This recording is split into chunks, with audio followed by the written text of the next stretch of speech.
No matter the weather, it is whatever Wednesday.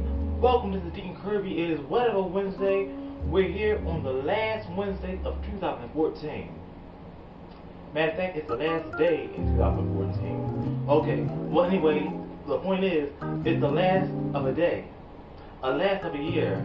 We're saying goodbye 2014 and hello 2015. And you know, talking about new things, talking about New Year's and New Year's Eve. Throughout this year has been an exciting year. I mean, new things have happened. Like 2014 was the year I started my little YouTube channel called The Deacon Kirby Show and started uploading videos to it, you know? So that what was new in 2014. And also new is words people make. You know, when you're out of school, you're out of, well, if you were never with the slang words, you know, when you get out of school, you're out of date because school, being in school, keeps you abreast with the new languages that people make up and new words. Like, it's a new kind of slang, the word fleek. You ever heard that word? F-L-E-E-K? The word fleek. And there's another word, it's been out for a while, but it's still new to me. And they say it's dope, D-O-P-E. And the thing I'm wondering is, where did they come up with the new words? It reminds me of the TV show Recess, where T.J. Detweiler invented his new word, womps. And the thing about these new words, people are so fine with these words, and they say, okay, these words are awesome. But the minute somebody messes with a word, run, and somebody said run it, they said, why are you saying run it? That's not a part of the English language. Neither is fleek. See, a thing I can respect about somebody messing with a word like testis, sometimes you mess with the word testis and you say run it, or thought it did, at least they are using a little, English in it. By putting the ed in the word, because the ed, you help making that word passive. Like, you can't really chastise somebody about using a word wrong too much, because think about it. Before Webster, somebody had to invent the word like fleek. I don't understand it.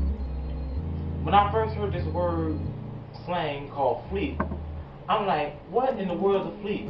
I thought it was from Michael Jackson's song, you know, Rockin' Robin, fleek, fleek, fleek, Rockin' Robin, fleek, fleek, fleek. And then, you know, I can imagine, you know, parents back in the 1950s, 60s, 30s, 20s, whatever. I'm trying to hear these new slang. I mean, kids would get hurt. I mean, come home back in the 1950s or 20s, 30s, whatever, and say, hey mom, aren't my eyebrows fleek? Aren't my shoes fleek? Isn't my shirt fleek? Mom said, what the fleek are you talking about? You know what? If you use that word fleek in my house one more time, I'm going to fleek you out the front door. Anyway, then it's the word called dope. I don't understand the word dope either, because that reminds me of, are you talking about smoking? The way how they use the term dope means cool, like good. Like, my hair is dope, my song is dope, my voice is dope, my shoes is dope. And if you use that word back in the day, I bet the parents be saying, you ain't been smoking no dope in my house. We are down with the dope. So anyway, people are going to travel to New York because they want to see the big ball drop. You know, I don't know if all churches still do this, but at my church we still do the Christmas baskets. You know, they put apples and oranges and nuts and candies inside the bag and give it to the kids or anybody else around the church, you know, hand out Christmas baskets. Gave these big apples. These apples were like huge. I thought they were like New York apples because they were some big apples. But anyway, somebody asked me, a kid asked me, said, how come we have Adam apples? So I explained to them why men had Adam's apples in their throat. It's because one day walking around the Garden of Eden, Eve was talking to the serpent, and the serpent said, hey, try this fruit. So Eve reached and got fruit, bit a little piece off, and said, this is good. Let me take this to Adam. Walked up to Adam and said, Adam, can you please taste some of this fruit right here? It's so delicious.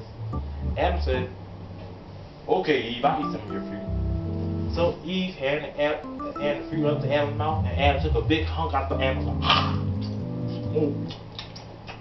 Eve said, Adam, why you just do that? This was mine. I just had you take a taste of it. You're not gonna eat the whole thing. She said, oh, it tastes good. So Eve got mad, took that fruit and shoved it down his throat until it got stuck right there. And that's how men got the Adam's apples. Anyway, that's the history of Adam apples, and I hope that you all have a happy, happy, happy New Year. This is Deacon Kirby saying, wonderful Savior.